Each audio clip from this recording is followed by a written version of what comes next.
Indiana is making progress in containing the spread of COVID-19. For the first time in weeks, Indiana reports a county in the lowest level. The state just released its updated county metrics map. Blue is the lowest level of spread.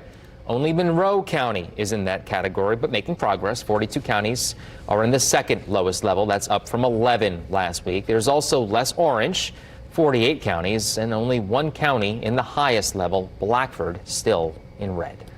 Now to item 8, Governor Eric Holcomb is urging Hoosiers to get their flu shots as he got his own today. This comes as he continues to call for everyone to get vaccinated for COVID, even kids when the vaccine is actually available for them. iTeam 8's Jasmine Miner is here with what the governor had to say about possibly mandating a kid's vaccine. Yeah, well, we can expect the CDC to approve the COVID vaccine for kids ages 5 through 11 fairly soon after the FDA advisory panel just gave their own approval. And Governor Eric Holcomb says he is all for kids getting the vaccine, but he's leaving that option in the hands of parents. Governor Eric Holcomb is urging everyone to get the flu shot like he did. Any consideration for a mandate for the kids vaccine? No mandate. The doctors highly encouraged. A mandate was a hard no for the governor when it comes to kids getting the expected to be approved COVID vaccine. But the information is compelling. Mitigation efforts work.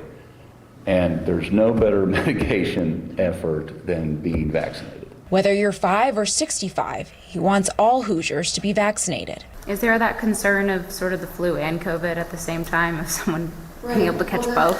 The concern is that even though our hospitalizations for COVID are going down, we still have right now our hospitalization census for everything in the hospitals is higher than it's been for the last 3 to 5 years. The federal government is expected to release millions of COVID vaccines for kids 5 to 11 years old across the country by next week.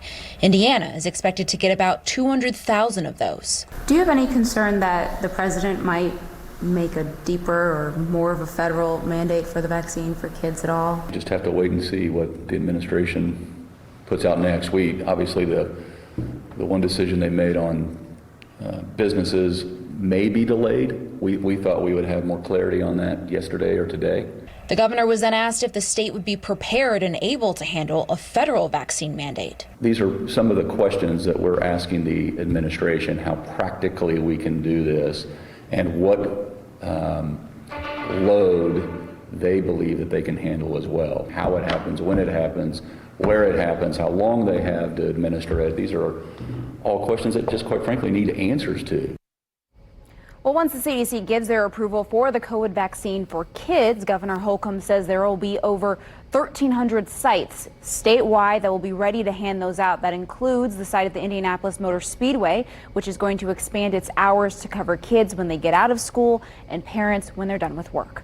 I'm Jasmine Miner for Wish TV, wishtv.com, and follow us on Facebook. Jasmine, thank you. Well, now that COVID-19 vaccines are one step closer to getting into the arms of younger children, will schools mandate the shot?